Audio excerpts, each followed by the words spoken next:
함께 찬양하는 걸 보니까 역시 구원받은 백성의 누림은 어디 가서 비할 데가 없어요. 할렐루야. 하나님은 언제든지 문제가 있을 때 거기에서 기적을 만들어내요. 기적을. 사람 편에서 보면은 문제인데 하나님 편에서 보면은 자기를 나타낼 기회거든. 부모님은 보이게 따라다니지만은 하나님은 안 보이게 우리 속에, 우리 뒤에서 역사하고 계세요. 그 하나님을 언제든지 위기 속에서 체험하게 돼요. 체험. 그런데 과거에는 너무너무 그런 일이 많았는데도 너무 바빠서 생각을 못했어요. 그러겠지 했는데 이제 가만히 뒤를 돌아보니까 어려서부터 3살 때부터 이사하고 만나고 아프고 모든 환경을 하나님이 다 인도를 해서 지금은 어떤 어려움이 있다 그러면 하나님께서 뭔가 살아계심을 또 역사하시겠구나라고 하는 어려움이 오면 기대가 돼요. 할렐루야. 그러니까 참 은혜가 됩니다. 성경을 보면은 형제들아 그럽니다. 이 편지를 쓰고 있는 장소가 어디냐 하면 감옥입니다. 감옥. 감옥에서 옥중에서 바로 빌립보에 사는 모든 성도들과 감독과 집사들에게 편지를 하는 겁니다. 그들을 향하여 형제들아 그래 너희는 함께 집사와 감독과 빌립보에 사는 모든 성도들 너희는 함께 나를 본받아라. 그래. 나를 본받아라. 그러면 본받을 게 뭐 있을까요? 감옥에 들어가는 걸 본받으라고 그러겠어요? 결혼을 안 하고 사는 걸 본받으라고 그러겠어요? 본받으라고 하는 것은 보면은 하나님을 따라가고 심령천국을 이루게 해주시는 성령의 능력을 쫓아 사는 행복한 삶을 본받으라고 그러는 겁니다. 할렐루야. 행복한 삶. 하나님과의 관계를 이루어가는 걸 본받아라. 그리고 하나님의 전적인 능력을 믿는 것을 본받아라. 바울 사도가 본받아야 될 것은 보면 사람을 의지하지 않는 특징이 있어요. 예수님을 만나고 나면 아무 생각이 없으면 먼저 만난 베드로나 요한이나 사도들 찾아가가지고 좀 배워야 되겠다 이렇게 생각을 하잖아요.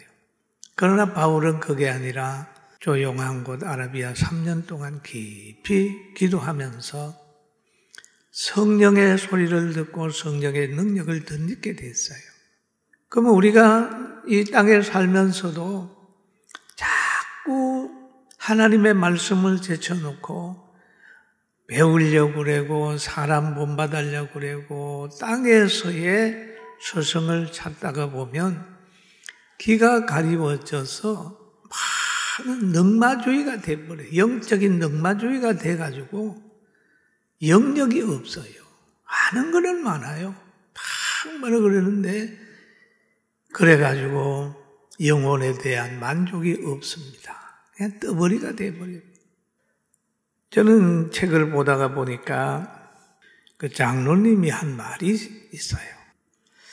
불교에도 노벨 문학상이 나오고 불교인도 받고 신부도 받았는데 목사들은 문학상 받은 사람이 없다. 그런 말을 했어요. 왜 그럴까? 그분의 얘기는 깨닫는 것이 너무 좁다. 그런 얘기를. 세상을 이해를 잘 못한다. 그런 얘기를 하면서 저는 동의 안 해요. 어떻게 예수님 당시에도 그 많은 사람들이 예수님 말씀에 동의하고 따르지 않았을까?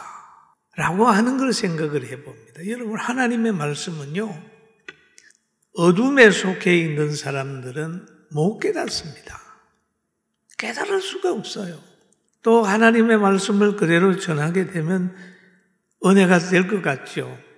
그러나 성령 받지 않는 사람은 하나님의 말씀을 들으면 싫어요. 예수 믿는 게 싫은 거예요. 여러분, 예수님 안 믿는 사람들은 예수 믿으라 그러면 싫대요.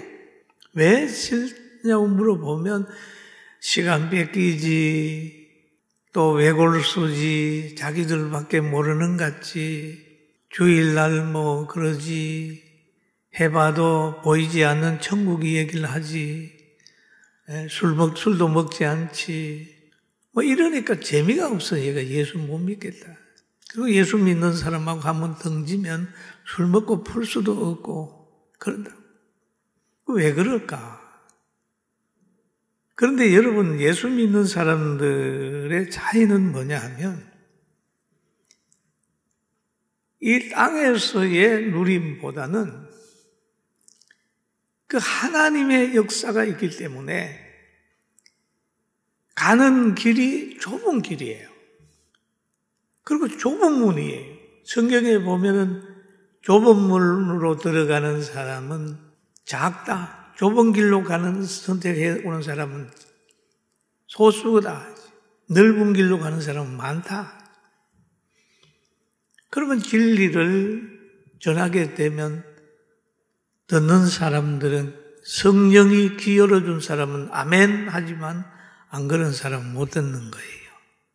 그래서 베스트셀러를 서지 못하는 이유는 내용이 안 좋아서 그런 게 아니라 많은 사람이 읽어도 이해가 안 되기 때문에